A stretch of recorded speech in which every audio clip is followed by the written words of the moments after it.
කැලේ කිටගෙන හිටියා. මම බලාගෙන හිටියා. දැන් මහත්තයා බීච් එක දිහා බලන් ඉන්නා මම දිහා බලන්නේ නැහැ. මම බොරුවට බල්ලට අඬ ගැහුවා. බල්ලට අඬ ගැහුවා මේ මනුස්සයා ටක් ගාලා බැලුවා මේ පැත්ත. මේ පැත්ත බැලුවා මම යනවාද කියලා. මේ යනවා. කීයද ඇහුවා. මම බොරුවට කිව්වා 600ක් ඇතුළට ගිහින් ඉතුරු ටික කන්නේ. මම 600ක් දෙන්න කියලා. මම යාළුවෙක් හම්බෙන්න ආවේ පස්සේ මොකක් ඵලයන් බයියන් දෙනවා මෙතන හිටගෙන දවස කන්න. මේ දන්නේ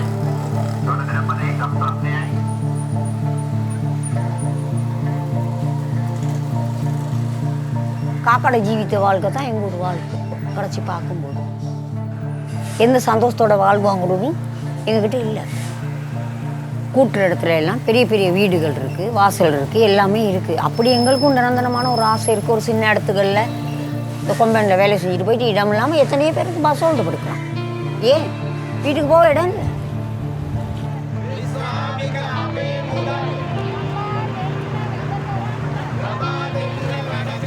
අපේ කරන මහා පරිවාහන කොම්පැනියක් ඒක තමයි වැඩ කරන්නේ.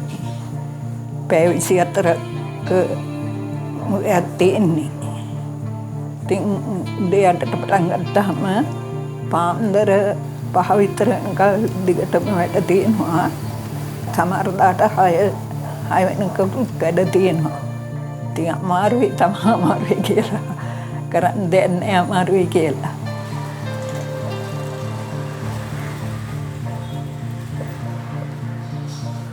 කලාපේ කියන තැනට ගියාට පස්සේ අපිව ඇත්තටම ගණන් ගන්න නැහැ ඉතින්. මොකද දැන් මැෂින් එක හදා ගන්නව නම් අපි එයාට ගිහිල්ලා කියනවනේ අනේ කොල්ලෝ මැෂින් එක හදලා දීපන් අතින් අල්ලලා එක්කන් ඇවිල්ලා ඊට පස්සේ කරට අත දාලා බඩට ඇනලා ඒ මිනිස්සු බලන්නේ හැම කාන්තාවගෙම මේ මිනිස්සුන්ගේ අර තියෙන සෙක්ස් ජීවිතේ ඇති කරගන්න. නමුත් හැම කාන්තාවක්ම මේ මිනිස්සුත් එක්ක සෙක්ස් කරන්න කැමති නැහැ. අපි පාරේ බෑලා ගියත් සමහර ඉන්නවා නංගි ස්පයිකද වැඩ කරන්නේ. අන්න එහෙම කියලා අහනවා ඉන්නවා. ඒත් එයාලමයි ඒ අවශ්‍යතාවයන්ට ස්පයිකට එන්නේ. ඒක අමතක කරනවා එයාලට.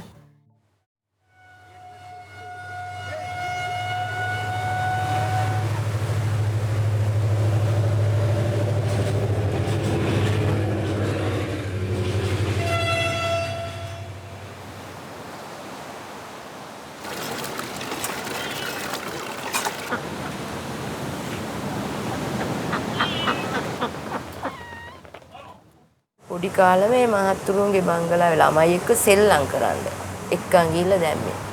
මහත්තයා පොලිසියට යනවා නෝනා ටීචර් කෙනෙක්.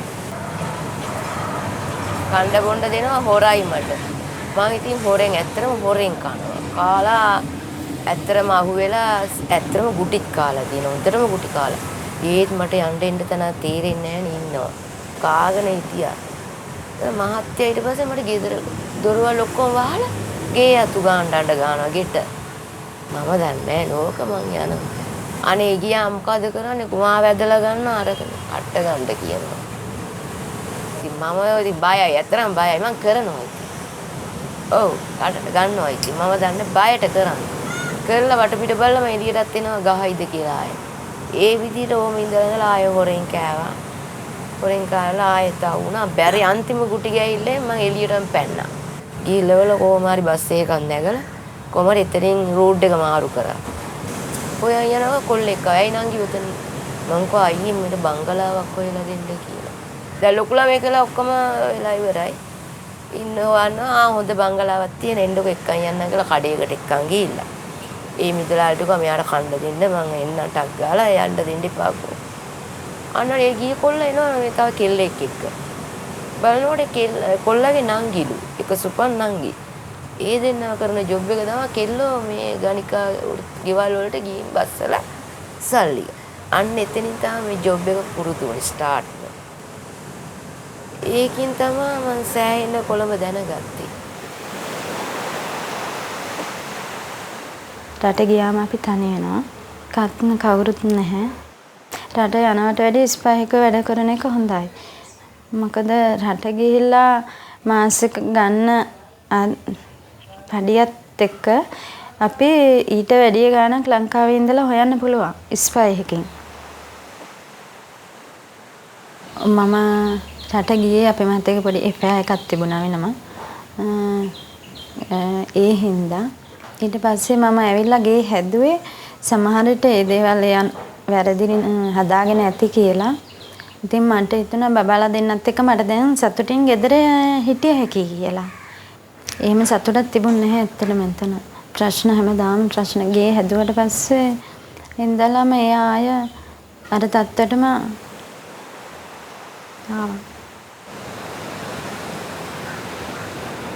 ඉතින් ඕනර් ඇහුවා මගේ බඩ ලොකුයි නේද ඔයාගේ. මං පාක්කේ කනවනේ මං ඒක වෙන්න ඇති කියලා. ඊට පස්සේ අර වැඩ කරන කොල්ලා එක්ක මාව ඇරියා කාර් එකේ. ඇරලා ගිහින් ડોක්ටර් ගාව චෙක් කරනවා මාස 5යි. ඊට පස්සේ මම ඕක දන්නේ ඒගොල්ලෝ ඇබෝෂන් කෙරෙව්වා. ඇබෝෂන් කරලා ඒ කරලා තාම බාලා නැහැ.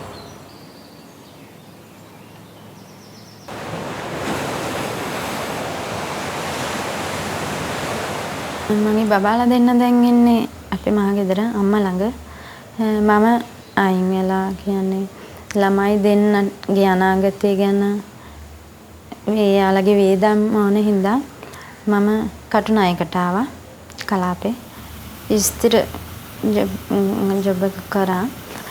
ඒ අතරේ ප්‍රශ්න හින්දා නිතරම මට ගෙදර යන්න එන්න වුණා. ආයතන ප්‍රශ්න තිබුණා නිවාඩු වැඩි කියලා. ඊට පස්සේ තමයි මම මෑන් ෆව යන්න ගත්තේ. මෑන් ෆව යද්දී වැඩ කරන යාළුවෙක් දවසක් කිව්වේ මෙහෙම ස්පා කියලා එකක් තියෙනවා. ඒකේ වැඩ කරොත් අපිට දවස වැඩ කරොත් මේ වගේ ගාණක් අපිට හොයන්න පුළුවන්.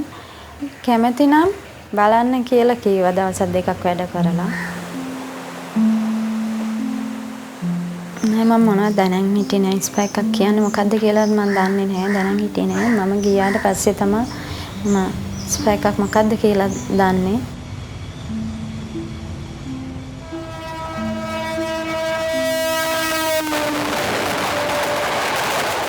ගෙදර අර බුදියනකොට අර මං කිව්වේ එංගට එක්කෙනෙක් එනවා. ඔයා හරි ලස්සන ගොල්ලේ අවුරුදු 23ක් 24ක් වගේ හරිම ලස්සනයි. සුවඳයි ආගාව ලස්සන ස්මාර්ට් එකට ඇඳලා ඔක්කොම කරලා ඇවිල්ලා මායක සුවඳව තමගේ මිනිහා වගේම කිසිම ඇඟක්වත් රිද්දන්නේ නැතුව අර මල් එක කොහොමද ඉන්නේ ඒ වගේ හරි ලස්සනයි යන්නේ. ඉඳලා හොඳට මායක ඉඳලා කරලා මටත් ඒ වගේම ආසාවෙන් ඉන්නවා මමත්. ඉඳලා ඊට එකපාරට ගැස්සිලා හැරෙනවා. හැරුණාට පස්සේ මම වොෂ් කරන්න වොෂ් රූම් එකට ගිහිල්ලා ඒව කරගන්නවා. හැබැයි එතනින් පස්සේ ඒකක් නෑ මේ බබාලා. ඔව් මගේ පුතාලා දෙන්නක මම ගොඩක් කිට්ටුයි. ඒ දෙන්න ගොඩාක් ආදරේ.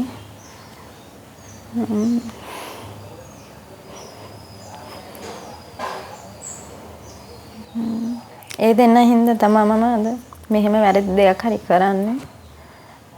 එයාලා දෙන්නගේ අනාගතේ හින්දා.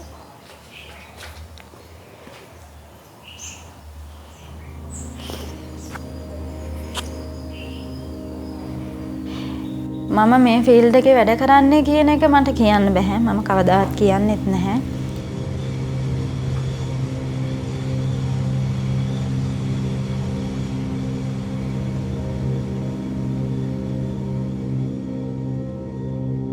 අවුරුදු ගාණක් මම මේ ෆීල්ඩ් එකේ ඉන්න බලාපොරොත්තුවක් නැහැ.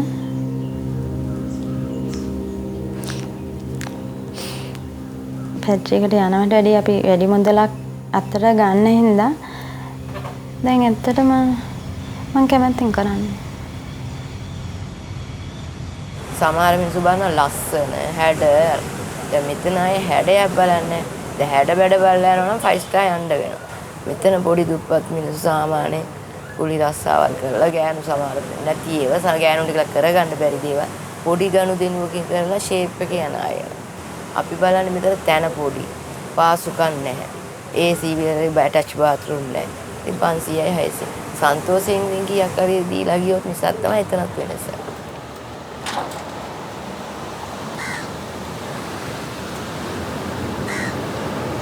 පඩියකට නෙමෙයි අපි වැඩ කරන්නේ. කස්ටමර් කෙනෙක් ආවම බිල් දාලා ඇතුළට ගන්නෙ. සාමාන්‍ය මම වැඩ කරන මේ ස්පයිකේ 10යි බිල් යන්නේ. මම ට්‍රීට්මන්ට් එක කරන්න ගත්තාම දැන් ඒ ට්‍රීට්මන්ට් එක කරලා ඊට අමතර කියන්නේ අර හෑන්ඩ්ෂේක් එකක් වගේ දෙයක් තිබුණොත් විතරයි ටිප් එකක් දෙන්නේ. නැත්නම් ට්‍රීට්මන්ට් එක විතරක් නම් ටිප් එකක් එහෙම අපිට හම්බෙන්නේ නැහැ. ට්‍රීට්මන්ට් එකේ සල්ලි යන්නේ ස්පයික් අයිති එක්කනට. කැමැත්තෙන් හරි දැන් කස්ටමර් හෑන්ඩ්ෂේක් එකක් කිල්ලුවොත් අපි දෙන්න ඕනේ. ඒත් මුල් වතාවට ඇත්තටම මම ඇඬුවා. ගොඩක් අසරණ යනවා අපි. මේ වගේ දෙයකටද මේ ආවේ කියලා හිතනවා.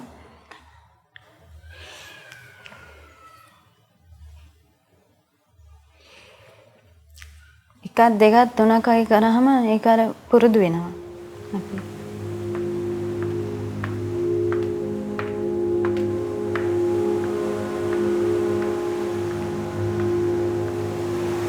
ගෑණිට ආදරේ වැඩි පෞල් ජීවිතයක් එතන ගත කරන්නේ. එතකොට ගෑණිට කිව්වොත් ගෑණි හිතනවනේ මිනිහා මොනවද මේ අලුත් දේවල් කරන. ගෑණිට සමහර ගෑණිට එපා වෙන අවස්ථාවල් තියෙනවා පෞල් ජීවිතේ කඩා කප්පල්ලි. ඉතින් ඒ හින්දානේ සල්ලි දීලා මේ වගේ ගෑනුත් එක්ක ගිහිල්ලා මම ඒවට හිතනවා ගොඩක්. ඉතින් අපි ඒ වගේ බැඳිලා ඉන්න හින්දා අපි කරන්න වෙනවා. මොකද මුදලා ගෙවලා නිකන් නෙමෙයි. තරම් කරන. අපි කරන්නේ මේ ගොඩක් කුඩු හිමි. උදේට දවල්ට රැට ටර්න් තුන අනිවාර්යෙන් බොන්න වෙනවා. අමාරුයි යනකොට. රොටු යනවා, කඳුළු වෙනවා, මිනිස්සු පින්නව කේන්ති එනවා, වැඩ කරන්න බෑ. මිනිස්සෙක් ආවත් අපි සල්ලි නෑනේ අතේ. මිනිහට අඬ ගහලා පුළුවන් නම් සල්ලි අරන් පොල්ල තියන්න බලන්න. එච්චර අමාරුයි. කෑමක් කන්න බොන්නත් බෑනේ. කන්න බොන්න බෑ. වමනේ යනවා. මාර මේක. ඉතින් අර මිනිහා ඉතින් මොනවා කිව්වත් කරන සයිස් එකේ තමයි අපි ඉන්නේ. මම අනිත් පැත්ත කඩන්න ගියොත් කරන සයිස් එකට ඇයි සල්ලිනේ ඕනේ අපිට. එච්චර මේ කුඩුවල බලගත්තා. එච්චරම ස්ට්‍රෝං. පොලිසිය අය එතකොට ඔය එනවනේ. අර මන්ත්‍රී කෙන ළඟ වැඩ කියනවා, අර මැතිතුමා ළඟ වැඩ කියනවා. එහෙම කියලා ඉතින් සද්දේ දාලා එයාලගේ වැඩ කරගෙන යනවා. පොය දවසට බිස්නස් වැඩේ. මොකද ගොඩාක් දෙනෙක් අර නිවාඩුනේ. ඒ හින්දා බිස්නස් වැඩේ. සෙනසුරාදා ඉරිදා බිස්නස් වැඩේ කියන්නේ රජයේ ජොබ් එකක් රස්සාව කරන අයට නිවාඩු තියෙන ඒ දවස්වලනේ. ඒ දවස් ටිකට හොඳයි. දැන් අර පවුගේ දවස් වෙඩි වැදිලා අර බෝම්බ ගගහ හිටියේ මෙරිය පෙරේද. අපිට ඒක ගානක් නැහැ. අපි මිනිස්සු හොයන. පෙළපාලි යනවා ඊයේ පෙරේද. අපි උන්ගෙනුත් අස්සෙන් අඬ ගහනවා මොකාට ආව. ඉතින් වැඩේනේ අපිට. පොලිසියත් එක්ක සම්බන්ධ වෙන්න ඕනේ. එයාලට අපි මාසයකට ගාණක් ගෙවන්න ඕනේ. එහෙම වුණොත් අපිට කෝල් එකකින් හරි මෙන්න මේ දවසට වැටලීමක් තියෙනවා. ෂොප් එක ඕපන් කරන්න එපා කියලා කියනවා. මම මේ ෆීල්ඩ් එකට ඇවිල්ලා දැන් මාස 7ක් විතර වෙන්නේ. හෙට නැත්තම් අනිද්දා වගේ මගේම කියලා ෂොප් එකක් මම පටන් ගන්නවා. පොඩි වයස වගේ ලස්සන ළමයි ටිකක් හිටියොත් තරංගයක් වෙන්නේ නැහැ.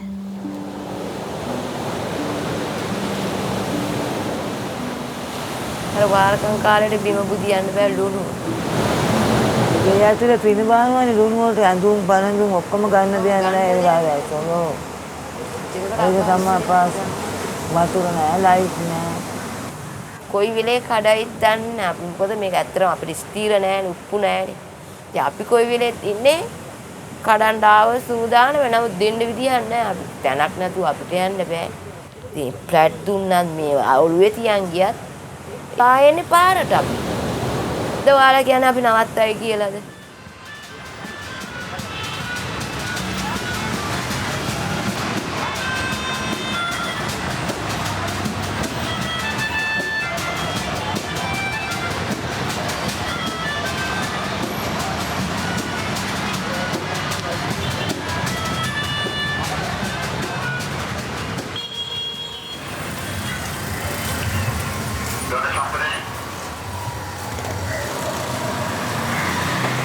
ධනේශ්වර ක්‍රමය තුල තිබෙන වැටුප් සම්බන්ධතාවය එහෙම නැත්නම් ඒ වැටුප් සහ ශ්‍රමය සහ ප්‍රාග්ධනය අතර සම්බන්ධතාවයේ ස්වභාවයෙන්ම අද කම්කරුවන් සමස්ත කම්කරු පන්තියම අඩමානයන් බවට පත් කරලා තිබෙනවායි කියලා කියන්නට පුළුවන්. තවත් අපිට ඈතට යනවා නම් අඩමානයන් කළා තියෙන කම්කරුවන් විතරද කියන ප්‍රශ්නයත් අවශ්‍ය නම් මතු කරන්න පුළුවන්. මොකද අද ගොවි පන්තිය ගත්තාම ගොවි පන්තියත් මීටම සමාන වූ අඩමානයකට පත් කරලා තියෙන්නේ. ඒ නිසා මේක මේ අඩමානත්වය ප්‍රිකේරියස්නස් කියන එක ධනේශ්වර ක්‍රමයේ වර්තමාන අධියර තුල සමස්ත ජනගහනයේම ආවරණය කරගත්ත හසු කරගත්ත ක්‍රියාවලියක් බවට පත් වෙනවා කියන එක තමයි පෙන්වන්න කරන්න පුළුවන්. இல்லை நான் தோட்டத்தில் வேலை செஞ்சேன். வேலை செஞ்சு 16 வயசில் நான் வேலைக்கு போனேன். எங்கள் வீட்லேயும் கஷ்டமாக இருக்குன்னு நான் வேலைக்கு போனேன். வேலைக்கு போனாலும் உளுந்து தேயிலை பிச்சு அப்படி தான் வேலை செஞ்சுக்கிட்டு இருந்தேன். அப்படியே குழந்தை எடுத்துகிட்டு போகக்குள்ள பாம்பு இருக்கும்.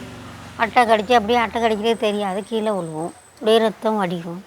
அதோட தான் வீட்டுக்கு வரும். சரி கஷ்டம் கொடுப்போம். அப்புறம் தான் கடைசியில் எனக்கு மாப்பிள்ளை ஒன்று பார்த்து வந்தாங்க கொழும்பில் மாப்பிள்ளை பார்த்து தான் கல்யாணம் முடித்தேன். அதில் எடுத்தா நான் கொழும்பில் தான் ஜீவிக்கிறேன். பெரிய மாமாக சின்ன மாமாக எனக்கு வந்து இப்போ 62 வயசு ஆகுது. அந்த அடுத்த மாதம் 7வது மாதம் வந்தால் எனக்கு 63 வயது பிறக்குது. எனக்கு 54 வயசு ஆகுது. எல்லாம் வயசு தான், எல்லாம் வயசுவங்க தான்.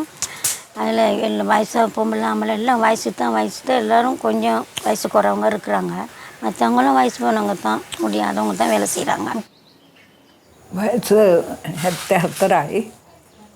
ගෙදර ඉතින් වෙන කවුරුත් නැහැ රස්සාවල් කරන්න. ඒකින් ඉතින් වැඩ කරන්න වෙනවා. කම්පැනි ඉන්න ස්ථිර සේවකයෝ ඒගොල්ලන් වෙනම කට්ටියක්, අපි වෙනම කට්ටියක් කොන්ට්‍රැක්ට් එක. ඒගොල්ලන්ට ෂිෆ්ට් මාරු වෙනවා. උදේ 8 ඉඳන් රැට වෙනකල් කට්ටියක්, ආයෙ රැට ඉඳන් පාන්දර වෙනකල් එක කට්ටියක්. අපිට නෑ එහෙම. මැෂින් තියෙනවා තේ පැක් කරන්න.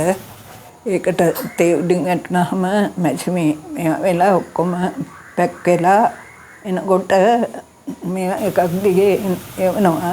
වෙනම තෝරලා අරගෙන මැෂින් තියෙනවා, රැපින් මැෂින්. ඒකට දාන්න ඕනේ. 6:30 மணிக்கு வந்து சைன் பண்ணால் 450 ரூபா விழுவும். சரியா 7 மணிக்கு 5 மணிக்கு விடிய 5 மணிக்கு வந்து சைன் பண்ணால் 600 ரூபா வரும். ஓட்டி 1.5 ஓட்டி 2 ஓட்டி போடுவாங்க.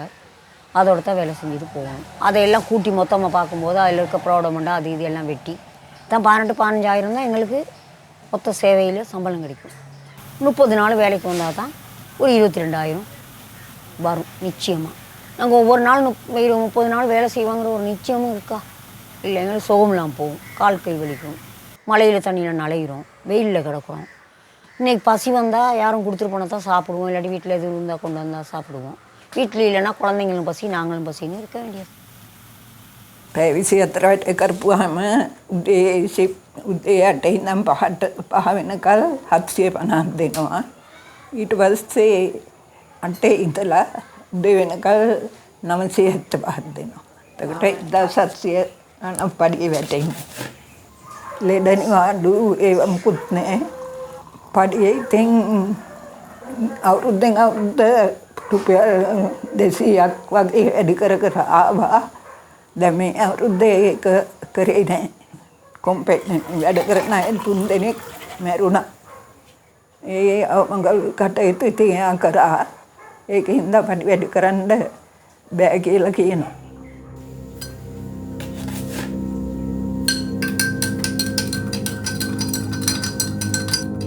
දැන් කොම්පැනි ඇන්ට නම් යුනිෆෝම් හම්බෙනවා.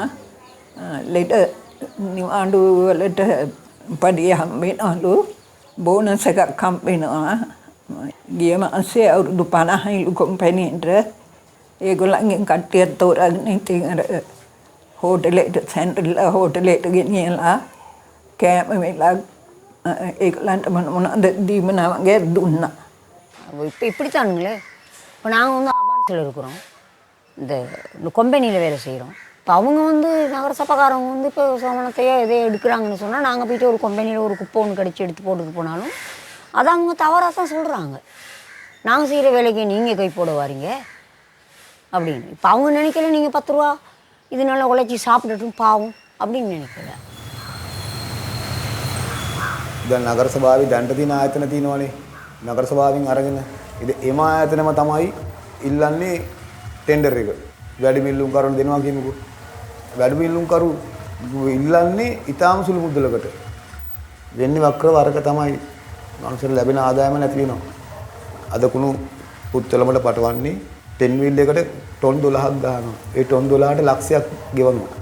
අද නගර සභාවල අදාමාරු ඇති ඉතින් එහෙම ගෙවලා මේව කරන්න. නමුත් එදා යුගයේ ඒකට නිසි සැලැස්මක් තිබුණා නම් අද යුගයේ ඕක වෙන්නේ නැහැනේ. ඒකට අයන්සික කාම්කරුවේ සේවකයෝද පණි. அப்படியே தான் செய்கிறாங்க. எந்த டிப்பாவிலையும் இல்லை.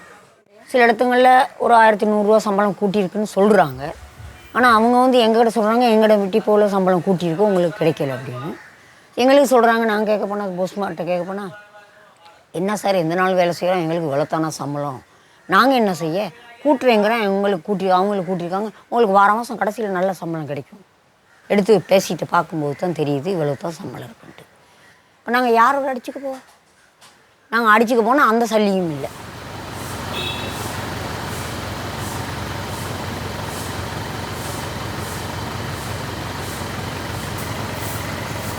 இது பத்தாததுக்கு என்ன செய்ய நாங்களாம் அங்கிட்டு கடன் எடுத்து தான் இதுகளை செஞ்சுக்கிட்டு இப்படி ஓடிக்கிட்டு இருக்கிறோம். எங்களோட சல்லி எழுத போனாலும் எங்களுக்கு 60-65 வயசு வர வேணும். அதுக்கு பிறகு தான் எங்களுக்கு அதை எழுதி கொடுக்குறதுக்கும் அதுலேயும் இல்லை. இன்றைக்கி வேலைக்கு வரலன்னா இன்றைக்கி எங்களுக்கு பேர் இல்லை. நாங்கள் நேரத்தோடு வரலன்னா எங்களுக்கு ஓட்டி இல்லை. ஒன்றும் இல்லை. நாய் செத்தா பூனை செத்தா கோழி செத்தா எலி செத்தா மனுஷன் செத்து கிடந்தால் கூட நாங்கள் அதை கரத்தையில் போட்டு கொண்டு போயிட்டு பாரம் கொடுக்க வேண்டிய இடத்துல கொடுத்தா தான் அந்த ரோட்டிலேருந்து நாங்கள் வெளியே இறங்கணும். මට නම් පුරුදු වෙලා දැන් අවුරුදු 15ක් වැඩ දැන් පුරුදු වෙලා ඒත් ඉතින් ඉඳලා හිටලා නිදිමතක් එනවා. මානව සම්පත් කට්ටියකුත් කම්පැනිෙම ඉන්නවා. ඒ ප්‍රේම එක කැප් එක සල්ලි දීලා ගන්න ඕනේ. කම්පැනියට ඒව නොමිලේ හම්බෙනවා.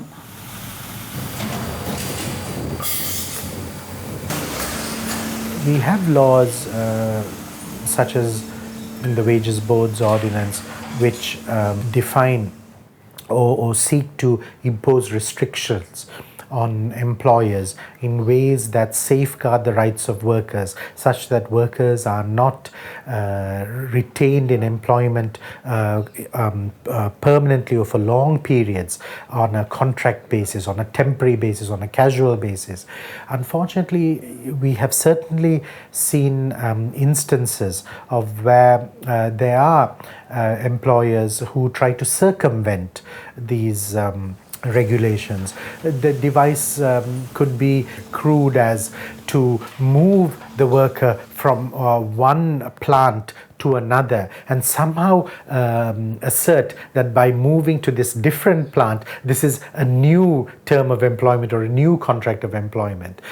In other cases, they are discharged before they reach the period after which they have to be re-employed or confirmed as permanent workers. So what does that mean? What it requires then is a vigilant enforcement machinery. It requires labor inspection.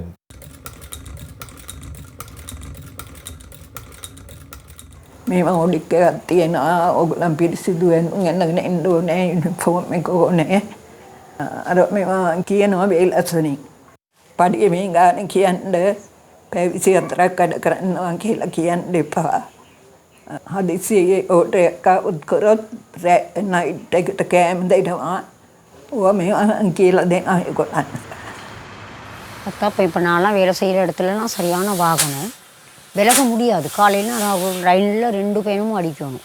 மேற்பக்கம் அடிச்சுட்டு வந்து பனிய பக்கமும் அடிக்கணும். நடு road அடிக்கணும். நடு road அடிக்கும்போது சிலவங்க சொல்லுவாங்க கால் கையை உடச்சிக்கவா எங்கேயும் கருத்தை போட்டிருக்க என்னத்துக்காக இப்படி போடுற அப்புறம் ஒரு நாளைக்கு சனிக்கிழமை நாளையில் இந்த பில்லை பிடுங்கி இந்த வேலையை செய்யுறாங்க. எங்கிட்ட இருக்கிற பொஸ்மாருங்களும் வந்து இறக்கம் இல்லை. ஏன் அதை நீ செய்யாமல் வந்த இப்போ போய்ட்டு செய் இந்த வெயிலில் அப்படின்னு சொல்லி ஏசுகிறாங்க. நாங்கள் என்ன செய்ய நீ அப்படி தான் எங்கள் சிவநாடி இப்படி தான் போய்கிட்டு இருக்குது. කියන්න බෑ තරම් ඒකින් පැකට්ටිතෙන් ගොඩක් තියෙනවානේ. එතකොට ඉතින් තෝරාගන්නත් අමාරුයි. කියලා තියෙන්නේ ස්පීඩ් එක වැඩි කරන්න එපා කියලා. කොහොමත් නයිට් එකේ ඉතින් සුපර්වයිසර්ලා බලාගෙනම ඉන්නේ නැහැ. ඒගොල්ලෝ නිදා ගන්නවා. එතකොට අරගොල්ලන් ඉතින් ස්පීඩ් එක වැඩි කරලා දානවා කියන්නේ සමහර වෙලාවට ගොඩාක් ආවොත් ඉතින් බිම වැටෙනවා. එනකොට ඉතින් කෑ ගහනවා. ඕවා බිම දාන්න එපා. මේවා ආහාර සුරක්ෂිතභාවය රකින්න ඕනේ. ඒකෙන් බිම එහෙම දාන්න එපා. එහෙම කියලා කෑ ගහන වෙලාවලුත් තියෙනවා. AC කරලා තියෙන ඇතුලේ මැෂින් තියෙන ඒවා AC එකට අපිට එනවා අපිට හරියටත් සමහර වෙලාවට ඉතින් ගොඩාක් වැඩි ටික අඩු කරන්න කිව්වම ඒගොල්ලන් කියනවා ඕගලන්ට නෙමෙයි AC එක දාලා තියෙන්නේ මැෂිමන්ට ඒකෙන්ද අඩු කරන්න බෑ කියලා. அப்போ நீங்கள் நேற்று வேலைக்கு இல்லை, எனக்கு நெஞ்சு வருத்தம், நேற்றே நான் சொன்னதான சுகம் இல்லை, அதனால எனக்கு நான் இன்றைக்கி வேலைக்கு வர முடியாது. அப்போ சரி சரி ஓண்ட ரோட்டை போய்ட்டு நீ நல்லா அடி, நேற்று யாரும் போட ஆள் இல்லை, என்ன செய்ய, உனக்கு வருத்தம் இருந்தால் நாங்கள் என்ன பண்ண, இன்னும் 2 நாளைக்கு சரி வீட்டில் இருந்துட்டு வர இருந்துச்சு. எங்களுக்கு சம்பளம் கிடைக்காது அன்றைக்கி 10 நாள் நாங்கள் வீட்டில் இருந்தாலும் எங்களுக்கு சம்பளம் இல்லை.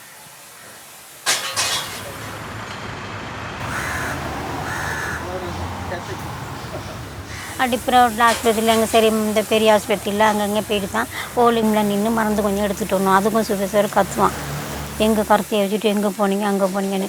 நாங்கள் சொல்லுவோம் மருந்து எடுக்க போனோம்ட்டு, அப்படி தான் சொல்லிட்டு நாங்கள் போயிட்டு மருந்து எடுத்துக்கிட்டு வர்றோம். இப்போ எங்களுக்கு அந்த கருத்தனால அந்த 25,000 வேணும்னு சொன்னால் நாங்கள் எங்கேருந்து கொடுக்குறது? கருத்தையே தான் அவன் மதிக்கிறான், மனுஷனை மதிக்கல.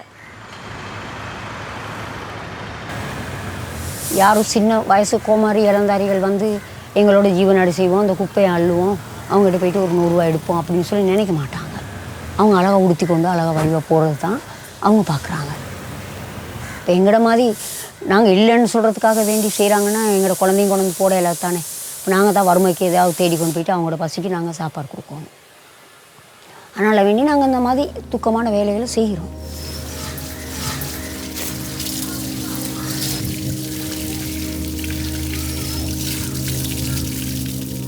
ඉතින් ඒගොල්ලන් මේක අලෙවි කරන්නේ කීයටද ඒ ගැන විස්තර අපි දන්නේ අපිට කියන්නේ.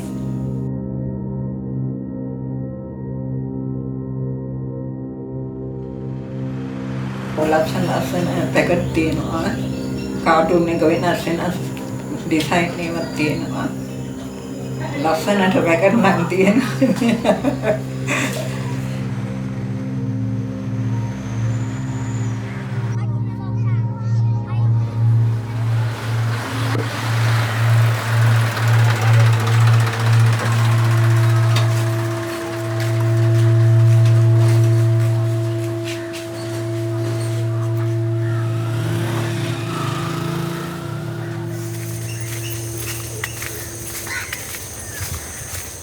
කටුනායක නිදහස් වෙළඳ කලාපේ මේ ගාමට් ෆැක්ටරි එක අවුරුදු ගාණක් දිගටම වැඩ කරා.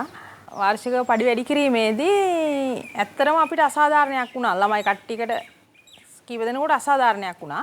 ඊට පස්සේ මම ඒක ආයතනයේ ප්‍රධානීත් එක්ක කතා කරා ගිහිල්ලා ඇයි මට මේ විදිහට අඩු කරේ. මාවත් සහ මගේ යහළුවත් ආයතනයෙන් ඉන්ටර්ඩිට් කරා. ආයතනයෙන් අයින් කළාට පස්සේ ජීවිතේ ඉස්සරහට ගැට ගහගෙන යන්න උමනාවට ඉතින් මම දවසේ පඩියට මම මෑන් පව යන උදේ වැඩට ගිහිල්ලා හවස සල්ලි ගන්න ඒ විදියට මම දැනට කරගෙන යනවා. අපිට මේ වචනේ කිව්ව හැටි අදහසක් විදියට ඔලුවට එන දේ තමයි මෑන් පව ඒජන්සීස් කිව්වම මේ ශ්‍රමිකයන් විදේශගත කරන ව්‍යාපාරයේ සම්බන්ධ දෙයක්ද කියලා නෑ. ඒක සම්පූර්ණයෙන් වැරදි දෙයක්. මෑන් පව ක්‍රමය ගත්තම ලංකාවේ ස්ථිර වැඩ කරන ජනතාව සියලුම ශේෂ්ත්‍ර ආවරණය වෙන විදියට පිළිලයක් විදියට පිළිකාවක් විදියට විසිරිච්ච පැතිරිච්ච ව්‍යසනයක් විදියට තමයි අපි මේක දකින්නේ. වෘත්තීය සමිති විදියට අයිතිවාසිකම් දිනාගත්තේ දීර්ඝ කාලීන වසර ගණනාවක් කරන සටන්වල ප්‍රතිඵල විදියට තමයි පැයාටේ වැඩමුරය, ඒ වගේම මාතෘදාරක දීමනා, ඒ වගේම වැටුප් තලයන් මේ සියල්ල දිනාගෙන තියෙන්නේ. එතකොට මේ සියල්ල හකුලා දමන, මේ සියල්ල වැඩ කරන පුද්ගලයාට අවාසිදායක අයුරින් නැති කර දමන ක්‍රමයකට තමයි අපි මෑන් පවර් කියලා කියන්නේ. මෑන් පවර් යන සේවකයාට 1000ක් ගෙවනවා කියන්නේ එයාලා අතට කොහොමුණත් 1500ක් 2000ක් ආයතනය විසින් ගෙවනවා. ඒකෙන් ගානත් එයා තියාගෙන තමයි මෑන් පවර් සේවකයාට 1000ක් 800ක් 1100ක් වගේ ගානක් දෙන්නේ. ස්ථිර රැකියාවේ නම් ඉතින් පැය 8න් පස්සේ අපිට OT හම්බ වෙනවා. මෑන් පවර් විදිහට වැඩ කරනවා නම් අපි පැය 12ක් වැඩ කරනවා. සතිපඩි යන්න පුළුවන් සතිය අන්තිමට ගන්න. හදිස්සියවන් මට මොනවා හරි ප්‍රශ්නයක් වෙලා සඳුදා අඟහරුවා දවස් 2 ගිහිල්ලා බදාදා ඉඳලා අර දවස් 3 නැවතුණා නම් මට අර දවස් 2 පඩිය දෙන්නෙත් නැහැ මෑන් පවර් ආයතනය විසින්. මෑන් පවර් ක්‍රමය තුල කරන්නේ ස්ථිර සේවකයෙකුට දෙන වැටුපට වඩා 4න් එකක් 5න් එකක් විතර අඩුවෙන් තමයි මේ මෑන් පවර් සේවකයාට ගෙවීම කරන්නේ. මේ මෑන් පවර් සේවකයන් සපයන ඒජන්සි අති විශාල දැවැන්ත ලාභයක් ලබනවා. ඒක නිසාම මේ මෑන් පවර් ඒජන්සි ක්‍රියාත්මක කරන්නන් පිටුපස දේශපාලන හස්තයන් මෙන්ම මැර කියන්නේ පාතාල හස්තයන් ක්‍රියාත්මක වෙනවා. ඇත්තටම උදේ 6:00 වගේ වෙද්දි රවුම් කඩේ ළඟට කට්ටිය එකතු වෙනවා මෑන් පවර් යන ළමයි. ඉතින් ඇවිල්ලා උදේ 6:00 වගේ වෙද්දි මෑන් පවර් ආයතන වලින් එනවා. ඇවිල්ලා ළමයිව ආයතන වලට අවශ්‍ය විදිහට ගන්නවා. මැෂින් ඔපරේටර්ලා වෙනම ගන්නවා, හෙල්පර්ලා වෙනම ගන්නවා. ඊට පස්සේ අයන් ඔපරේටර් කියලා වෙනම ගන්නවා. එහෙම කට්ටිය අරගෙන ආයතනයකට 10ක් අවශ්‍ය නම් ඒ ආයතනෙට 10 යවනවා මෑන් පවර් ආයතනෙ විසින්. සමහර වෙලාවට ගොඩක් දුරට ආයතන වල ළමයි ගන්න අඩු දවස් තියෙනවා. ඒතකොට ඉතින් ළමයිට ඇත්තටම රස්සාවක් නැහැ. ඊට පස්සේ ඔය ළමයි 9 10 විතර වෙනකන් එතන කැරකි ඉන්නවා. ආයි නැවත 9 10 වගේ වෙද්දී එනවා වාහන වලින්. ලස්සන ගෑල් ළමයි ඉන්නවා නම් මුණ හැම පොඩ්ඩක් බලලා වයස අඩුයිද එහෙම බලලා කතා බහ කරලා ඔය ස්පා වගේ වලට සෙක්ස් කරන ස්ථාන වලට ඒ වගේ දේවල් වලට මේ ගෑල් ළමයි යොමු කරනවා. මේ මෑන් පවර් ක්‍රමයේ තියෙන සුවිශේෂම ලක්ෂණය තමයි තමන් වැඩ කරන තැන හාම්පුතාට කිසිදු බැඳීමක් මේ සේවකයා එක්ක නැහැ. ඔහුට නීතිමය වශයෙන් බැඳීම තියෙන හාම්පුතා ඉන්නේ වැඩ කරන තැන නෙවෙයි. ඔහු වෙනත් හාම්පුතෙක්. ඔහු මේ සේවකයන් ඒ ආයතනයට සපයනවා පමණයි. ඒ ආයතනයට සේවා සැපෙව්වම පඩි ගෙවන්න විතරක් අන්න අර අතරමැදි සේවා යෝජකයා ඉන්නේ. මෙන්න මේ වගකීම නැති නිසා තමයි ඒ සේවකයාට ඊටමත් අවිනිශ්චිත භාවයක් ඇති වෙලා තියෙන්නේ. මම වාහනයක පටවගෙන යනවා. ඉතින් අපි ඇත්තරම ගිහිල්ලා දානකම් ඉතින් දන්නේ නැහැ කොහෙද කියන්නේ. මේ කියනවා ඉතින් මෙතන තමයි තියෙන්නේ කියලා. අපි නමුත් එතන කවදාවත් ගිහිල්ලා නැහනේ. ගොඩක් අපි එතන කතා වෙන්නේ තනියෙන් කවුරුත් යන්න එපා. 4-5 දෙනෙක් ගියොත් අපිට එතෙන්ට විරුද්ධව මොනවා හරි කරලා ගහලා හරි දුවන්න පුළුවන්. ඉතින් තනියෙන් යන්න බයයි.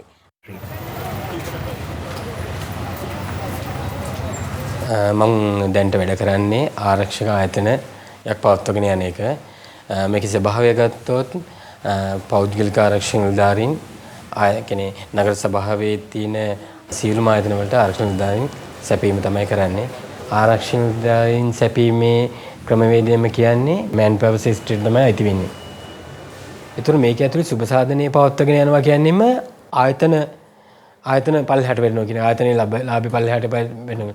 ඉතින් ගොඩක් ආයතන එහෙම කරන්නේ නැහැ. වෙනවා දැන් බැංකු ශේෂ්ත්‍රය ගත්තොත් ආරක්ෂක නිලධාරීන් ආරක්ෂාව දෙන්නේ තමන්ගේ ජීවිත වගකීමෙන්. උඹලන්ට මහන්සි නැහැ දාඩිය දාන්නේ නැහැ AC එක කියලා මානසික අලසක් දීලා ඒකේ ඔක්කොම අයිසින් ටික තවරලා දෙනවා. අර ජීවිත අවදානම ගැන කියන්නේ නැහැ. රුපියල් 950ක වගේ වැටුපකට කෝටි ගණන් දීපල බලා ගන්නවා ජීවිත ආරක්ෂාවත් එක්ක. අවුරුදු 55ක් ශ්‍රමයව කරලා එයාගේ ජීවිතයේ අවසන් කාලයේදී ඉතින් තමන්ගේ ප්‍රශ්න වල පීඩිතයට ලක් වෙලා සියලුම يعني ජීවත් වෙන්න තියෙන සියලුම ගේම් ටික ගහලා අවසානයේ බැරි වෙනකොට තෝරගන්න තැන තමයි මෙතන.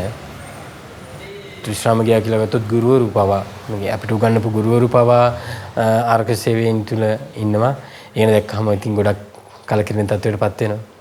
එයාලට වයස මෙයාට 60ක් වෙනවද මෙයාට 50ක් වෙනවද මෙයාට 16ට අඩුයිද 18ට අඩුයිද ඒක කිසි දෙයක් බලන්නේ නැහැ. සේවකයාගේ පෙනුමත් එක්ක එයාට වැඩ කරන්න පුළුවන් නම් මෑන් පවර් ආයතනය බලාපොරොත්තු වෙන්නේ එයාලට අර ආයතනෙන් ලැබෙන ගාණත් එක්ක මෙයා වැඩ කරනවා නම් එච්චරයි. මේ මෑන් පවර් සිස්ටම් කියන්නේ ඇත්තනම අසන්විධිතකම් කරුවෙක්. මේ අසන්විධිතකම් කරුවාට තමගේ වෘත්තිය පිළිබඳ නිශ්චිත හැඩයක් නැහැ. ඒක බෝතලයකට දැම්මම බෝතලේ වගේ, ඒක කලයකට දැම්මොත් කලේ වගේ, පෙට්ටියකට දැම්මොත් පෙට්ටිය වගේ. මෙන්න මේ වගේ රැකියා ශාස්ත්‍රයක් තමයි තියෙන්නේ. අර ස්ථිර සේවකයාට දෙන සැලකිල්ල මෑන් පවර් සේවකයාට දෙන්න නැහැ ආයතන වලින්. දවසක් මං කැප් එක ඔලුවට දාන්න යද්දි උකුණු. අඳින්න හරියට යුනිෆෝම් එකක් දෙන්නේ නැහැ. ඒක දෙන්නේ සති ගාණක් ඇඳලා හැම කෙනාම ඇඳපු යුනිෆෝම් එකක් දාඩිය පිටින් තමයි දෙන්නේ.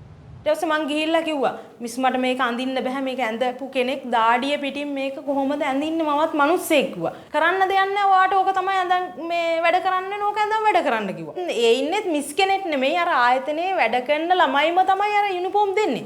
නමුත් ළමයෙක් කියලා එයා දන්නේ එයා එතකොට හිතන්නේ ඒකේ ආයතන ප්‍රධානියා වගේ එයා හිතන් ඉන්නේ. අර මෑන් පවර් ළමයා එතකොට එයාලටත් වැඩි අඩුයිනේ.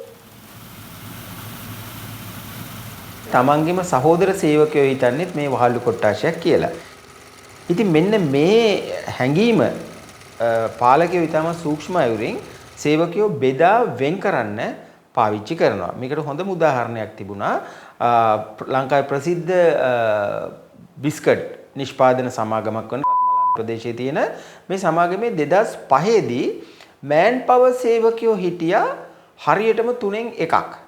ඒ ස්ථිර සේවකයෝ වර්ජනයක් කරපු මොහොතක ස්ථිර සේවකයෝ සියල්ලම එළියට දාලා මෑන් පවර් සේවකයන්ගෙන් ඒ ආයතනය දුවවන්න ඒ පාලනාධිකාරිය තීන්දුවක් ගන්නවා.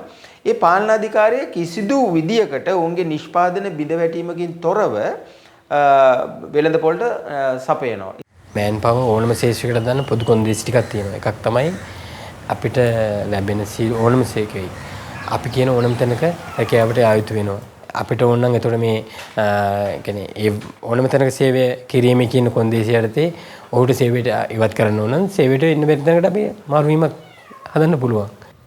මේක EPF EGF කැපුණු ගම් ප්‍රමාණයෙන්ම ස්ථිර රැකියාවක් නෙවෙයි.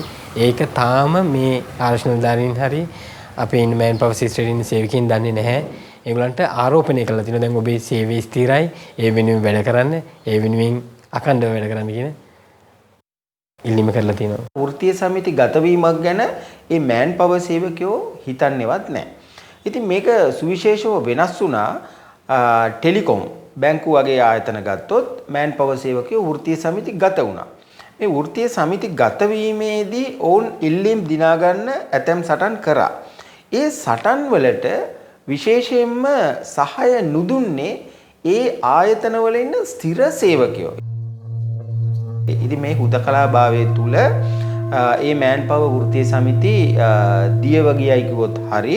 නමුත් ඔවුන් කරපු සටන් වල තීරණාත්මක ප්‍රතිඵල ඔවුන්ට ලැබෙන්න තියෙනවා. ලංකාවේ නීතිය අනුව මේ මොහොත වෙනකොටත් මෑන් පවර් ක්‍රමය නීති විරෝධී ක්‍රමයක්. ඉතාමත් උපායශීලීව මේ මෑතක පහුගිය කියන්නේ 2019 මැද භාගයේ පාලනය කර ආණ්ඩුව ගෙනාවා 59 ඒ වගන්තිය සංශෝධනය කිරීමේ යෝජනාවක්. නීති විරෝධී වූ මෑන් පවර් ක්‍රමය මේක හරහා නීත්‍යානුකූල කරලා තියෙනවා. නීතිගත කරලා තියෙනවා. ඉතින් මේක හාම්පුතුන් සහ රජය ඉතාමත් උපක්‍රමශීලීව කරන කටයුත්තක්. දැන් අලුතෙන් ගෙනල්ලා තියෙනවා ඒකීය කම්කරු නීතියක් කියන යුනිෆයිඩ් ලෝ කියලා අපි හඳුන්වන්නේ ආණ්ඩුවේ යෝජනාවක් විදිහට ගෙනල්ලා තියෙනවා. මේ ඒකීය කම්කරු නීති කෙටුම්පත තුල සම්පූර්ණයෙන්ම මෑන් පවර් ආයතන නීතිගත කිරීමේ වැඩපිළිවෙලක් ක්‍රියාත්මක වෙනවා. පිළිගැනීමේ කතාව කිරීම සඳහා මා ගෞරවයෙන් ආරාධනා කරනවා නිත්‍ය සේවාවන් සඳහා මෑන් පවර් ඒජන්සි සරා සේවකයෝ බඳවා ගැනීම. අපි වෘත්තීය සමිති හැටියට දිගින් දිගටම අපි මේකට විරුද්ධ වෙලා තියෙන්නේ. මෑත කාලීනව ඉදිරිපත් කරා කෙටුම්පතක් එහෙම නැත්නම් දවල පත්‍රිකාවක් වගේ එකක්. මේ තියෙන කම්කරු නීති රීති සම්පූර්ණයෙන්ම අයින් කරලා අලුත් යුනිෆයිඩ් මේ ඒකාග්‍රිත කම්කරු නීති පද්ධතියක් එකමට අමතු වෘත්තීය සමිතිවල උද්ඝෝෂණයන් විරෝධයන් සහ ආණ්ඩු පෙරළියත් එක්ක දැනට ඒක නැති වෙලා තියෙනවා. නමුත් ගෝඨාභය රාජපක්ෂ ජනාධිපති වුණත් එයත් ප්‍රධාන වශයෙන් කියපු තමයි කම්කරු නීති මේ වාතාවරණය සංශෝධනය කළ යුතුයි කියන අදහස. එතකොට අපිට පේනවා මේක එනකොට අර නව ලිබරල් වාදය එනකොට අර ප්‍රිකේරියට් කියන අඩමානය සමහරලාට අපි සමහර වෙලාවට ජනතාවටම අදහසක් දෙනවා අඩමානයට ඉන්න එකත් හොඳයි කියලා. මොකද අඩමාණයට ඉන්නකොට අර ස්ථිර බැඳීම් වලට අහු වෙන්න ඕනේ නැහැ. ඕන වෙලාවට වැට යනවා ඕනලාට ගෙදර ඉන්නවා. ඒ විදිහට ඉන්න. ඒතර එකක් තමයි නව ලිබරල් වාදී වෙළඳපොළ අපිට දෙනවා අදහසක්. ඔබ නිදහස් දැන්. ඒ කියන්නේ මෑන් පවර් කරන සේවකයා මෑන් පවර් රැකියාවේ යෙදීමට තියෙන ආදරය ඇල්ම කියන එක තමයි ඒකේ තියෙන භයානකම කොටස. කියන්නේ Taman කැමැත්තෙන් තමයි මේකට නිරත වෙලා තියෙන්නේ. ඒ මොනවාද ඒකට හේතු වෙන්නේ? හේතු වෙන ඒවා බැලුවොත් මං උදේ අර රතු ඉර ගහන්නේ නැහැ. නිවාඩු ගන්න බොස්ට වඳින්න ඕනේ නැහැ. මට ඕන නම් රස්සාවට යනවා නැත්තම් නිකන් ඉන්නවා. ඕන වෙලාවක ඒ වගේ පහසුකම් ටිකක් දකිනවා. මෑන් පවර් යන්නේ යම්කිසි සේවකයෙක් ඒ සේවකයාට දරුවන්ගේ ප්‍රශ්න තියෙනවා. ඊට පස්සේ අම්මා තාත්තා ලෙඩ්ඩු වෙන්න පුළුවන්. කැම්පස් එකක උපාධියක් කරන ගමන් ආයතනයේ රැකියාවට එන්න පුළුවන්. ස්ථිර රැකියාවට ගියොත් ඒ නිවාඩුව ගන්න බෑ. සමහර වෙලාවට අපිට තියෙන ප්‍රශ්නත් එක්ක ගැටලුත් එක්ක අපිට එදිනෙදා ජීවිතේ අපිට සල්ලි කියන දේ අවශ්‍යයි. ඒතර ආයතනයකට ස්ථිරවම ගියොත් මාසෙම වැඩ කළා මාසේ අන්තිමට තමයි අපිට පඩියක් ගන්න වෙන්නේ.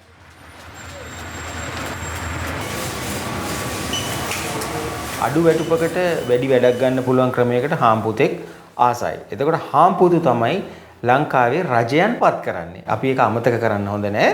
මේකේ තියෙන දේශපාලන සන්දර්භය තුල වෘත්තීය සමිති විදියට අපිට බෑ පත් වෙන පාලකයන්ට සල්ලි දෙන්න. Labour law reform is traditionally conventionally seen as an exercise between three parties, between employers and their representatives, workers represented by trade unions, and of course the government. And somehow, as if what constitutes labour law reform is this conversation or dialogue between these three actors. Certainly, all three are key, although all three don't come to the table with the same voice or strength. But it's important to remember that because labour law is seen as critical to the way in which markets and the economy is also structured and functions, that there is interest from other groups too. මේවා මේ ලංකාවේ බුද්ධිමතුන් විද්‍යාඥයින් කල්පනා කළා ඇති කරන දෙයක් නෙමෙයි. ලංකාවට එන ණයත් එක්ක ලංකාවට එන ඊනියා ආධාර කියන ඒවත් එක්ක එන අදහස් මාලාවක්. දැන් මංගල සමරවීර මහතා හෝ ඊට පස්සේ එන මුදල් ඇමතිවරයෙක් මේ මාස 3 වෙනි ගන්න නැහැ. නමුත් ඒයින් පස්සේ කියවෙන කරුණු මේවා සකස් කරන්නේ ජාත්‍යන්තර මූල්‍ය අරමුදල ඇතුළු ණය සංවිධාන විසින්. ඇත්තටම තත්ත්වය තමයි මට ඉන්ටර්නෙට් වල එළියට එන්න උනේ. ඒකව තමයි අසාධාරණ වෙනුවෙන් කතා කිරීම.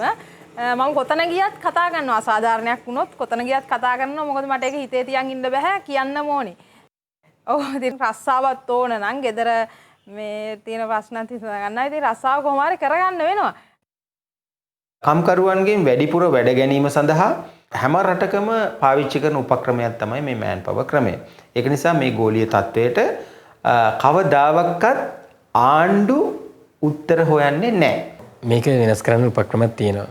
ඒක දේශපාලනිකයි. ඒක දේශපාලන විද්‍යාත්මකයක් ඕනේ. මේ අසන්විත කම්කරු සංවිධානය කරන්න ඕනේ අනිවාර්යෙන්. ඒක ආයතන මට්ටමින් නෙමෙයි. ඒක මානව ගොඩනැගීම සඳහා වූ සමාජයක් ඉදිරියට යාම සඳහා වූ කරන ක්‍රියාවලියක කාර්යයක්. අපි මේ හැමෝම කරන්නේ ජීවත් වෙනනේ. මෙයාගේ ජීවිතවල වටිනාකම මෙයාගේ ජීවිත කියවගෙන ගොඩනගන්න ඕනේ ගොඩනගන්න අදාළ දේශපාලනික මැදිහත් වීමක් අනිවාර්යෙන් අවශ්‍යයි. එහෙම නැත්නම් මේක ගොඩ දාන්න බෑ කියන තැන තමයි ඉන්නේ.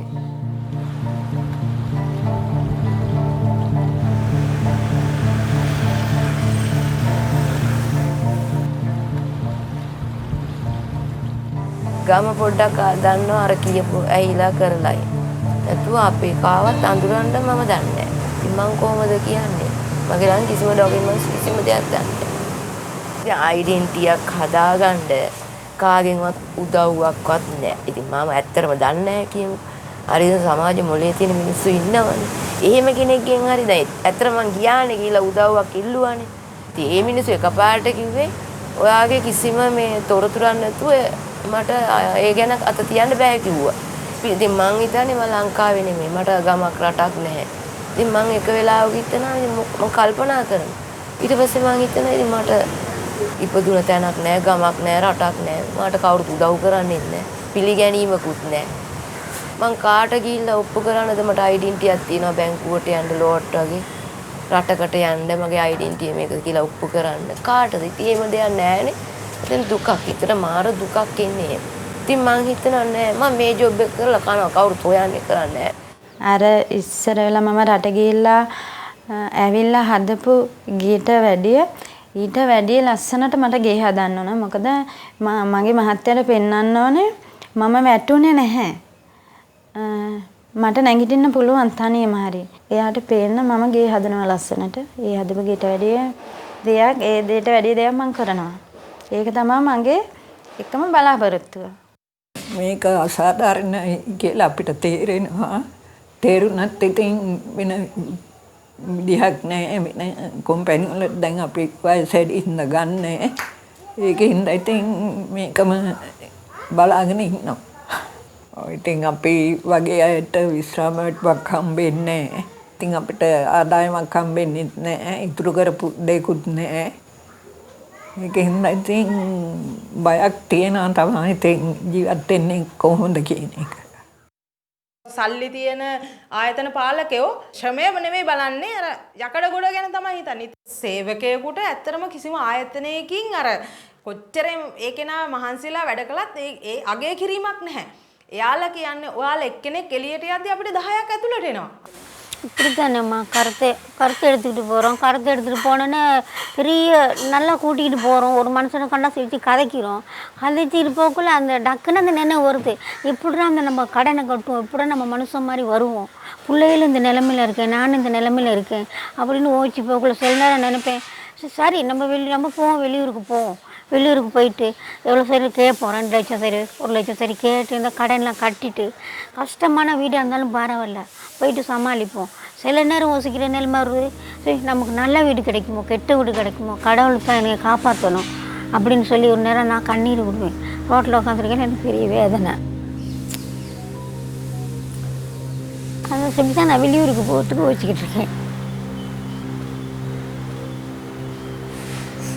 எனக்கு அன்றைக்கு போனால் ஒரு வேதனையில் இருக்கேன். வீட்டில் ஒரு மனுஷன் சளி கொடுக்குறதுக்கு அன்றைக்கு சளி கொண்டு வரும்.